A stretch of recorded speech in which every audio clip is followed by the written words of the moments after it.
ನಮಸ್ಕಾರ. Parallel turning, step turning, parting, grooving, chamfering ಅಭ್ಯಾಸದ ಈ ಸೆಷನ್ಗೆ ಸ್ವಾಗತ.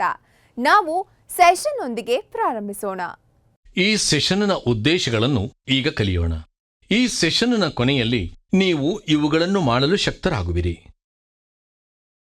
ವಿವಿಧ ಡೆಪ್ತ್ ಆಫ್ ಕಟ್ನೊಂದಿಗೆ ಹ್ಯಾಂಡ್ ಫೀಡ್ ಮೆಥಡ್ ಮುಖಾಂತರ ಜಾಬ್ ಅನ್ನು ಪ್ಯಾರಲಲ್ ಆಗಿ ಟರ್ನ್ ಮಾಡುವುದು, ಅಗತ್ಯವಿರುವ ಡಯಾಮೀಟರ್ ಮತ್ತು ಉದ್ದಕ್ಕೆ ಸ್ಟೆಪ್ಸ್ ಅನ್ನು ಟರ್ನ್ ಮಾಡುವುದು, ಟ್ರಾವರ್ಸ್ ಫೀಡ್ ವಿಧಾನದಿಂದ ಗ್ರೂವ್ ಮಾಡುವುದು, ಅಂಚುಗಳನ್ನು ಶಾಂಫರ್ ಮಾಡುವುದು ಮತ್ತು ಪ್ರೊಟ್ರಾಕ್ಟರ್ನೊಂದಿಗೆ ಪರಿಶೀಲಿಸುವುದು, ಮಷಿನ್ನಲ್ಲಿ ಪೋಟಿಂಗ್ ಆಫ್ ಟೂಲ್ ಅನ್ನು ಸರಿಯಾದ ಮಧ್ಯದ ಎತ್ತರಕ್ಕೆ ಹೊಂದಿಸುವುದು, ವಿ ಗ್ರೂವ್ ಅನ್ನು ರೂಪಿಸುವುದು ಮತ್ತು ಟೆಂಪ್ಲೇಟ್ನೊಂದಿಗೆ ಹೊಂದಿಸುವುದು. ಈಗ ಟಾಸ್ಕ್ 1 ಬಗ್ಗೆ ಚರ್ಚಿಸೋಣ.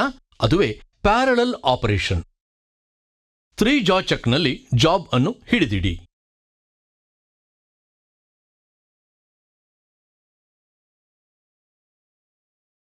ಟೂಲ್ ಪೋಸ್ಟ್ನಲ್ಲಿ ಫೇಸಿಂಗ್ ಟೂಲ್ ಅನ್ನು ಹೊಂದಿಸಿ ವರ್ಕ್ ಪೀಸ್ನ ಒಂದು ಬದಿಯಲ್ಲಿ ಫೇಸಿಂಗ್ ಕಾರ್ಯಾಚರಣೆಯನ್ನು ನಿರ್ವಹಿಸಿ.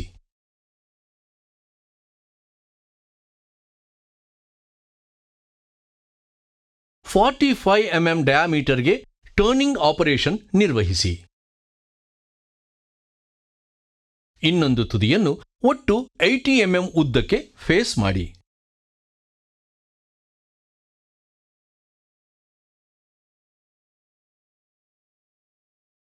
ಮೇಲಿನ ಕೆಲಸದ ಅನುಕ್ರಮವನ್ನು ಅನುಸರಿಸುವ ಮೂಲಕ 45 mm ಡಯಾಮೀಟರ್ ಮತ್ತು 80 mm ಉದ್ದದ ಡೈಮೆನ್ಷನ್ನ 3 ಅಂತಹ ವರ್ಕ್ ಪೀಸಸ್ಗಳನ್ನು ತಯಾರಿಸಿ. ಈಗ ನಾವು ಟಾಸ್ಕ್ 2 ಬಗ್ಗೆ ಚರ್ಚಿಸೋಣ. ಅದುವೇ ಸ್ಟೆಪ್ ಟರ್ನಿಂಗ್.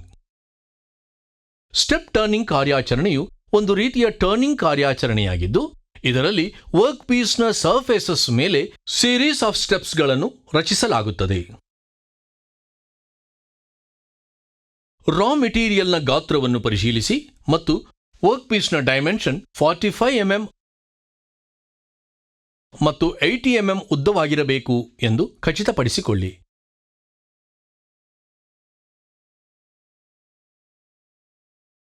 ಜಾಬ್ನ ಒಟ್ಟು ಉದ್ದವು 75 mm ಆಗಿರುವಂತೆ ಮಾಡಲು ಎರಡೂ ಬದಿಗಳಲ್ಲಿ ಫೇಸಿಂಗ್ ಕಾರ್ಯಾಚರಣೆಯನ್ನು ನಿರ್ವಹಿಸಿ. ಸಂಪೂರ್ಣ ಉದ್ದಕ್ಕೆ ವರ್ಕ್ ಪೀಸ್ನ ಡಯಾಮೀಟರ್ ಅನ್ನು 42 mmಗೆ ಕಡಿಮೆ ಮಾಡಲು ಟರ್ನಿಂಗ್ ಕಾರ್ಯಾಚರಣೆಯನ್ನು ನಿರ್ವಹಿಸಿ.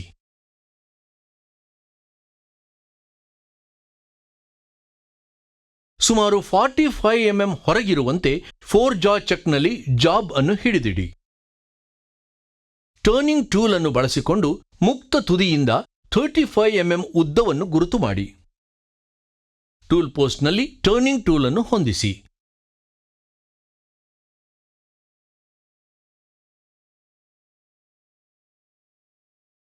ವರ್ಕ್ ಪೀಸ್ನ 35 mm ಉದ್ದದವರೆಗೆ ಅದರ ಡಯಾಮೀಟರ್ 30 mmಗೆ ಕಡಿಮೆಯಾಗುವವರೆಗೆ ಟರ್ನಿಂಗ್ ಕಾರ್ಯಾಚರಣೆಯನ್ನು ನಿರ್ವಹಿಸಿ.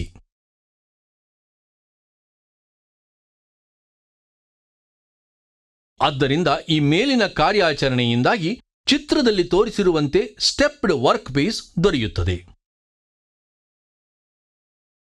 ಈಗ ಟಾಸ್ಕ್ 3 ಇದರ ಬಗ್ಗೆ ಚರ್ಚಿಸೋಣ. ಅದುವೇ ಗ್ರೂವಿಂಗ್. ರಾ ಮೆಟೀರಿಯಲ್ಗಳ ಗಾತ್ರವನ್ನು ಪರಿಶೀಲಿಸಿ ಮತ್ತು ವರ್ಕ್ ಪೀಸ್ನ ಡೈಮೆನ್ಷನ್ಸ್ 45 mm ಮತ್ತು 80 mm ಉದ್ದವಾಗಿರಬೇಕು ಎಂದು ಖಚಿತಪಡಿಸಿಕೊಳ್ಳಿ.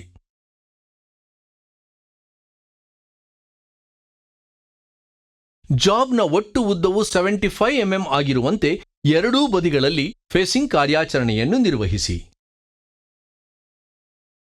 ಸಂಪೂರ್ಣ ಉದ್ದಕ್ಕೆ ವರ್ಕ್ ಪೀಸ್ನ ಡಯಾಮೀಟರ್ ಅನ್ನು 42 mmಗೆ ಕಡಿಮೆ ಮಾಡಲು ಟರ್ನಿಂಗ್ ಕಾರ್ಯಾಚರಣೆಯನ್ನು ನಿರ್ವಹಿಸಿ.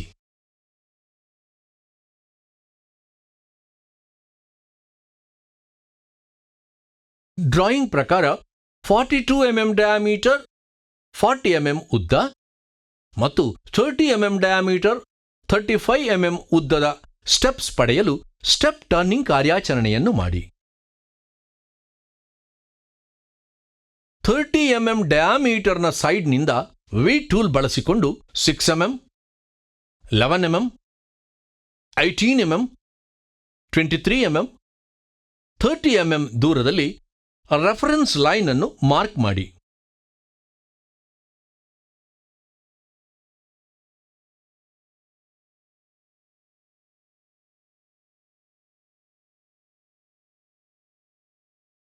ಸ್ಕ್ವೇರ್ ಟೂಲ್ ಅನ್ನು ಸರಿಯಾದ ಮಧ್ಯದ ಎತ್ತರಕ್ಕೆ ಹೊಂದಿಸಿ ಮತ್ತು ಅದನ್ನು ಗಟ್ಟಿಯಾಗಿ ಹಿಡಿದಿಡಿ.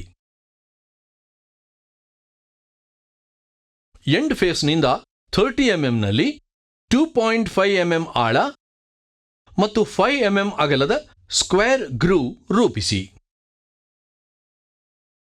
ರೇಡಿಯಸ್ ಟೂಲ್ ಅನ್ನು ಸರಿಯಾದ ಮಧ್ಯದ ಎತ್ತರಕ್ಕೆ ಹೊಂದಿಸಿ ಮತ್ತು ಅದನ್ನು ಗಟ್ಟಿಯಾಗಿ ಹಿಡಿದಿಡಿ. ಎಂಡ್ ಫೇಸ್ನಿಂದ 18 mm ನಲ್ಲಿ ರೇಡಿಯಸ್ ಗ್ರೂವ್ 2.5 mm ಆಳ ಮತ್ತು 5 mm ಅಗಲವನ್ನು ರೂಪಿಸಿ. 32 ಡಿಗ್ರಿ ವೇ ಗ್ರೂವ್ ಟೂಲ್ ಅನ್ನು ಸರಿಯಾದ ಮಧ್ಯದ ಎತ್ತರಕ್ಕೆ ಹೊಂದಿಸಿ ಮತ್ತು ಅದನ್ನು ಗಟ್ಟಿಯಾಗಿ ಹಿಡಿದುಕೊಳ್ಳಿ.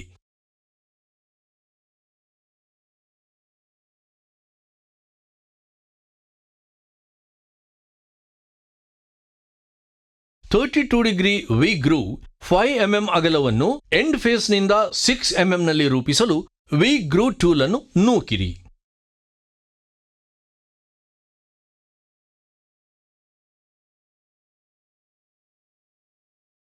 ಬರ್ಸ್ ತೆಗೆದುಹಾಕಿ. 32 ಡಿಗ್ರಿ ಟೆಂಪ್ಲೇಟ್ ಮೂಲಕ ಡೈಮೆನ್ಷನ್ಸ್ ಮತ್ತು ರೂಪುಗೊಂಡ ಗ್ರೂವ್ ಪರಿಶೀಲಿಸಿ.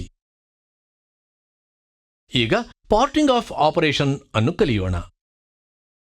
ಟಾಸ್ಕ್ 4 ನಲ್ಲಿ ಫಿನಿಶ್ ಮಾಡಿದ ವರ್ಕ್ ಪೀಸ್ ಅನ್ನು ಚೆಕ್ನಲ್ಲಿ ಕನಿಷ್ಠ ಓವರ್ ಹ್ಯಾಂಗ್ನೊಂದಿಗೆ ಹಿಡಿದಿಡಿ.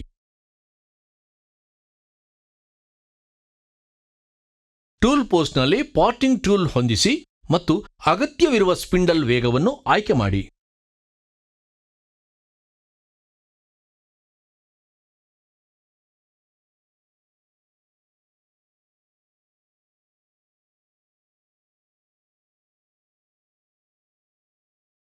ಪಾರ್ಟಿಂಗ್ ಟೂಲ್ ತುದಿಯನ್ನು ಬಳಸಿಕೊಂಡು ತೆಗೆದುಹಾಕಬೇಕಾದ ವರ್ಕ್ ಪೀಸ್ನ ಉದ್ದವನ್ನು ಗುರುತಿಸಿ. ಭಾಗವನ್ನು ಕತ್ತರಿಸುವವರೆಗೆ ವರ್ಕ್ ಪೀಸ್ಗೆ ಟೂಲ್ನ ಫೀಡ್ ಅನ್ನು ಮುಂದುವರೆಸಿ. ನಾವೀಗ ಚಾಂಫರಿಂಗ್ ಆನ್ ಲೇತ್ ಈ ಬಗ್ಗೆ ತಿಳಿಯೋಣ. ಉಪಕರಣವನ್ನು ಮೌಂಟ್ ಮಾಡಿ ಮತ್ತು ಮಧ್ಯದ ಎತ್ತರವನ್ನು ಸರಿಯಾಗಿ ಹೊಂದಿಸಿ. ವೇಗವನ್ನು ಹೊಂದಿಸಿ.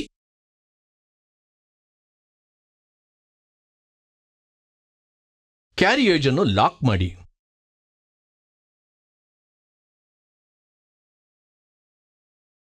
ಕ್ರಾಸ್ ಸ್ಲೈಡ್ ಅನ್ನು ಸರಿಸಿ ಮತ್ತು ಉಪಕರಣವನ್ನು ಅಗತ್ಯವಿರುವ ಗಾತ್ರಕ್ಕೆ ನೂಕಿರಿ.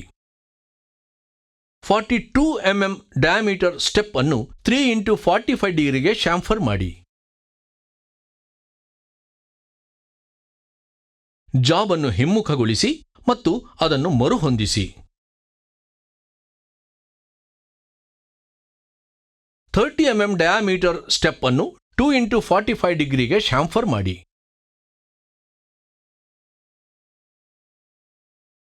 ಜಾಬ್ ಅನ್ನು ತೆಗೆಯಿರಿ ಮತ್ತು ಡೈಮೆನ್ಷನ್ಸ್ಗಳನ್ನು ಪರಿಶೀಲಿಸಿ. ಚಾಚಿಕೊಂಡಿರುವ ಉದ್ದವು ಹೆಚ್ಚಿದ್ದರೆ ಸೆಂಟರ್ನಿಂದ ಸಪೋರ್ಟ್ ನೀಡಿ. ಉಪಕರಣವು ಲೇತ್ ಆಕ್ಸಿಸ್ಗೆ ಪರ್ಪೆಂಡಿಕ್ಯುಲರ್ ಆಗಿದೆ ಎಂಬುದನ್ನು ಖಚಿತಪಡಿಸಿಕೊಳ್ಳಿ. ರೀಕ್ಯಾಪ್ ಮಾಡಲು ನಾವು ಕಲಿತಿರುವುದು: ವಿವಿಧ ಡೆಪ್ತ್ ಆಫ್ ಕಟ್ನೊಂದಿಗೆ ಹ್ಯಾಂಡ್ ಫೀಡ್ ಮೆಥಡ್ ಮುಖಾಂತರ ಜಾಬ್ ಅನ್ನು ಪ್ಯಾರಲಲ್ ಆಗಿ ಟರ್ನ್ ಮಾಡುವುದು, ಅಗತ್ಯವಿರುವ ಡಯಾಮೀಟರ್ ಮತ್ತು ಉದ್ದಕ್ಕೆ ಸ್ಟೆಪ್ ಟರ್ನಿಂಗ್ ಮಾಡುವುದು, ಟ್ರಾವರ್ಸ್ ಫೀಡ್ ವಿಧಾನದಿಂದ ಗ್ರೂವ್ ಮಾಡುವುದು, ಎಡ್ಜಸ್ಗಳನ್ನು ಶಾಂಫರ್ ಮಾಡುವುದು ಮತ್ತು ಪ್ರೊಟ್ರಾಕ್ಟರ್ನೊಂದಿಗೆ ಪರಿಶೀಲಿಸುವುದು, ಮಷಿನ್ನಲ್ಲಿ ಪಾರ್ಟಿಂಗ್ ಆಫ್ ಟೂಲ್ ಅನ್ನು ಸರಿಯಾದ ಮಧ್ಯದ ಎತ್ತರಕ್ಕೆ ಹೊಂದಿಸುವುದು, ವಿ ಗ್ರೂವ್ ಅನ್ನು ರೂಪಿಸುವುದು, ಟೆಂಪ್ಲೇಟ್ನೊಂದಿಗೆ ಹೊಂದಿಸುವುದು. ಹೀಗೆ ಅದೆಷ್ಟೇ ಸಮಾನಾಂತರ ತಿರುವು, ಸ್ಟೆಪ್ ಟರ್ನಿಂಗ್, ಪಾರ್ಟಿಂಗ್, ಗ್ರೂವಿಂಗ್ ಮತ್ತು ಚಾಂಫರಿಂಗ್ ಅಭ್ಯಾಸದ ಬಗ್ಗೆ ಇದಾಗಿತ್ತು. ನೀವು ಎಲ್ಲ ಪರಿಕಲ್ಪನೆಗಳು ಮತ್ತು ಅಭ್ಯಾಸಗಳನ್ನು ಅರ್ಥ ಮಾಡಿಕೊಂಡಿದ್ದೀರಿ ಎಂದು ಭಾವಿಸುತ್ತೇವೆ. ಮುಂದಿನ ಸೆಷನ್ನಲ್ಲಿ ನಿಮ್ಮನ್ನ ಭೇಟಿ ಮಾಡ್ತೇನೆ.